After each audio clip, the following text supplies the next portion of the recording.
Hi everyone, welcome back to my channel.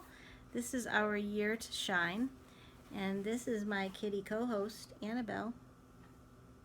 She just decided to come up and sit here when she saw that I was going to do a video. Yeah, just to keep her 2021 fame going online. We're going to continue our discussion tonight about Laurie McCannon's book Enough. And last time we talked about, are we enough? And maybe what does that mean, and where does it come from that we might have another story, like the not enough story, as Laurie calls it.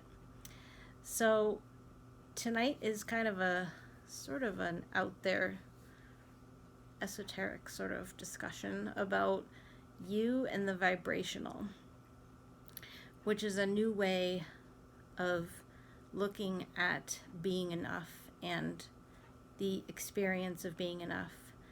Because in our current world, we have what she considers, and I think this is a good description of it, we have a sort of a transactional experience.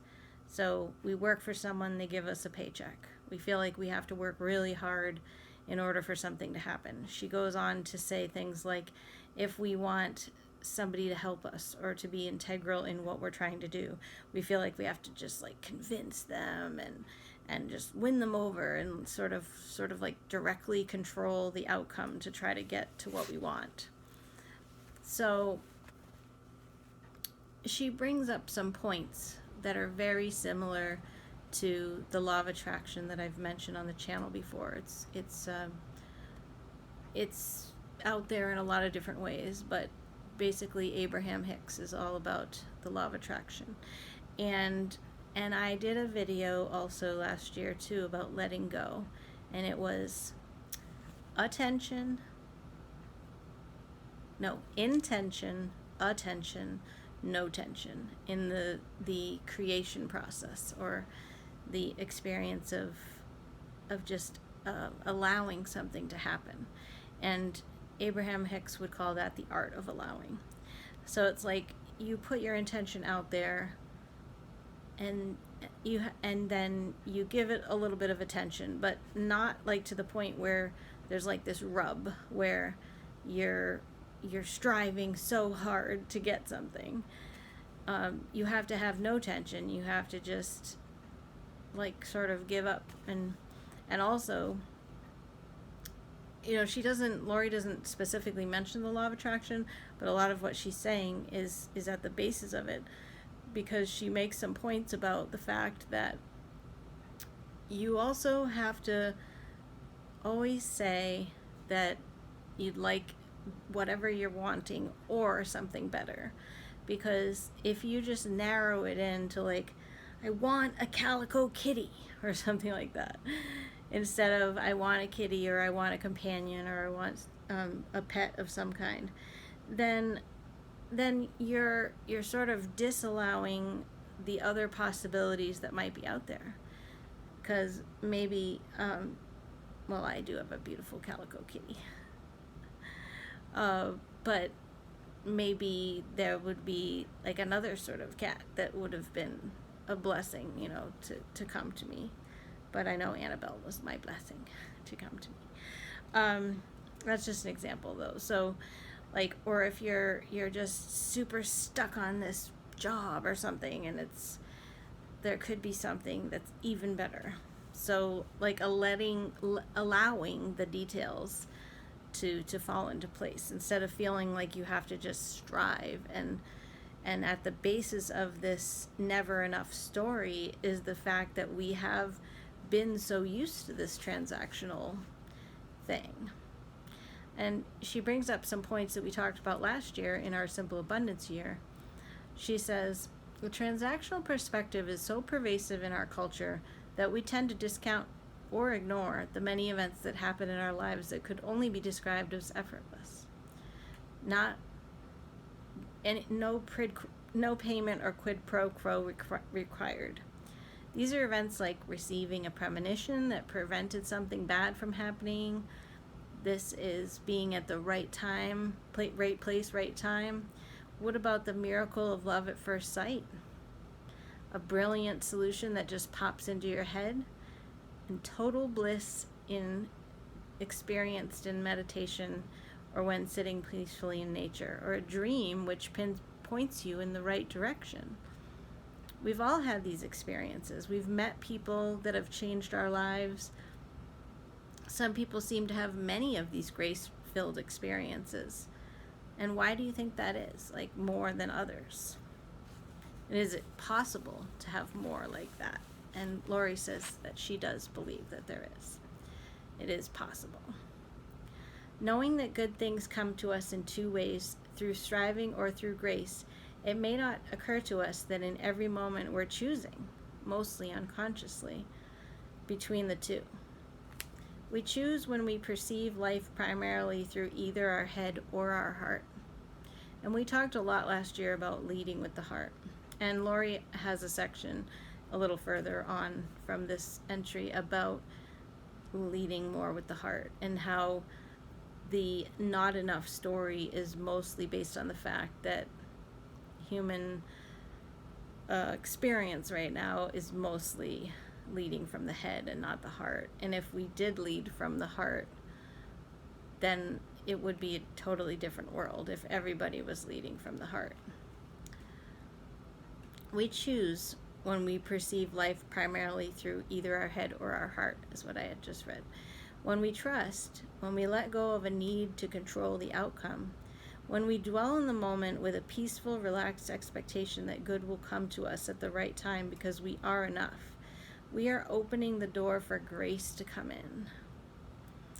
When we distrust grace and don't feel that we are deserving of it, when we either define our prospects by our past experiences or become preoccupied with future goals, the door to grace closes on us. Yeah, so it's like you've narrowed the field of possibilities by not only, like in that case, it's not like you've pinpointed the thing you want. You've actually sent out the signal of like, yeah, I don't deserve that, so don't even bother.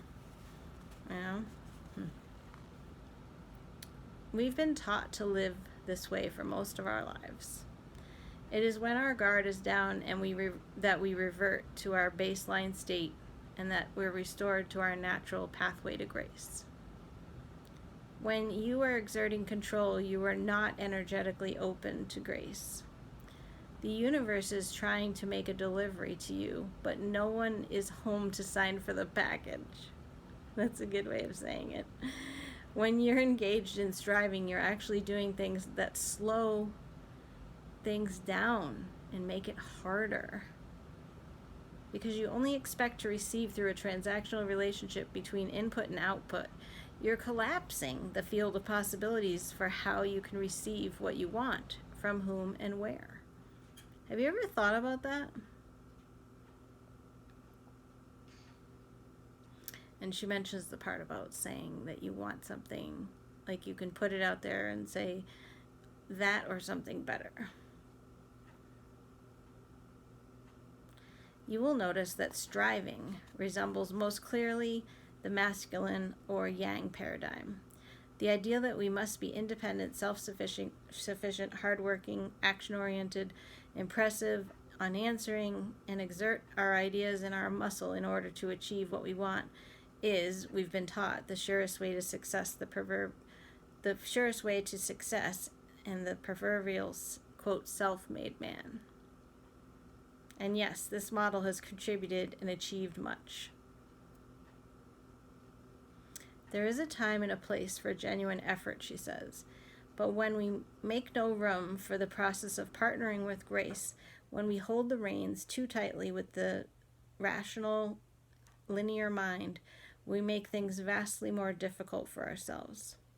Without the mechanics of receiving and allowing, the feminine or yin part of yin and yang, we neglect to employ the most powerful forces the universe has to offer as a partner. Grace. So in our Simple Abundance year last year, the author Sarah Von Bronick really did talk to us a lot about grace. And if you don't have a relationship with a higher power, then I wonder what you would equate grace with. I don't have that answer. Yeah. I think if you do have an experience of, we had a whole video about your experience with a higher power too, so you may go back and watch that. But if you don't have that experience with some sort of a higher consciousness, it doesn't have to be a god, it could be just a collective consciousness, which is what resonates with me the most.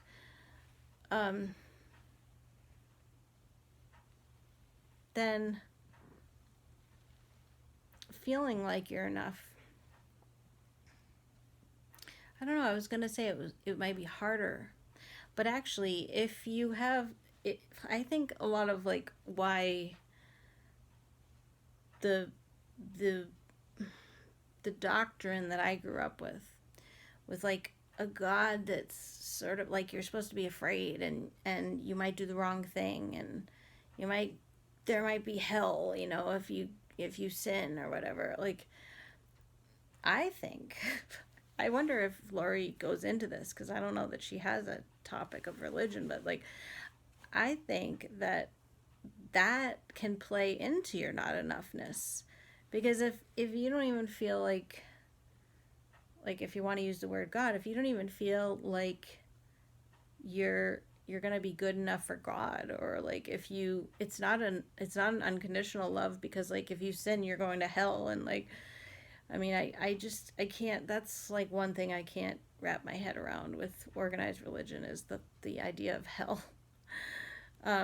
I think if you believe in a universal power or God or goddess that is all loving, you would be able to wrap your arms around the thought of being enough, because you would have that love, that feeling of love and support and this grace. I don't know. Let me know what you think. I know some of you out there have a faith which helps you. And I think I said this in that other video. It's like, I hope whatever you have in terms of a relationship with a higher power, that it is a positive thing. It's not even really what we were talking about today. We're talking more about creation and letting go, but she does bring in that cooperation with grace. So that's what made me bring it up. So what do you think? Do you feel like, I mean, and you probably do, because we do get the message, but do you feel like you're only going to be rewarded if you work really, really hard and you strive and you really control every little detail to try to get what you want? Or do you feel like you could just put a thought or a want out there and just sort of let it happen? You could do an experiment. Like if you wanted to have some proof of what would happen. But if you were going to do an experiment, like say you thought, well, I want to create like a brand new car or something like that, and I'm not going to do anything. I mean, I think Laurie would agree, because she said she does believe that there's a time and place for action. Like saving for the car would be a good idea, right? You can't just like sit there and think like, oh, somebody's gonna show up with a car with a big red bow on it. I mean, that could happen. But you might not even believe that's possible, and I think that's a part of it too. She doesn't bring in that aspect of believing, which is also important. But anyway, where was I going with that? Oh, but I'm just saying, like, you could do an experiment to see maybe if you just saved the money, but you just sort of like looked for the cues and kind of like, saw what happened, to see if like you were just talking to somebody and they were like, yeah, my grandfather just died and I don't know what to do with his car. It's really nice. And like, I just want to give it away because I don't want to deal with selling it. And like, you might be in the right place at the right time. And then something like that does fall into your lap. Anyway, I think most of us don't have that internal letting go automatically. It's like it would take effort almost to just be like, all right, I'm not going to try to control this. Yeah. There's a lot in this topic, and I don't even know if what I've just said is really all that coherent and put together, but hopefully you got something out of this topic, and definitely leave me a comment. Let me know what you think. We'll continue on with reading more of this book, Enough. There's a lot to talk about with it, and I think that it's a great message as far as really trying to identify what the word enough means and how we can make a better world for ourselves, and also she takes it even further and to change the world. I don't know, like I said, if I'm on board with the fact that we would totally change the world, but she did use that quote, it's like never underestimate what a group of people with the same desire can make happen, and I'm totally reframing that quote. Hope you're doing well. Hope your January is off to a good start, and that you're feeling good about the new year, and that you're staying healthy and well. All my love, and I'll see you next time. Bye-bye. Annabelle says bye, but she's asleep.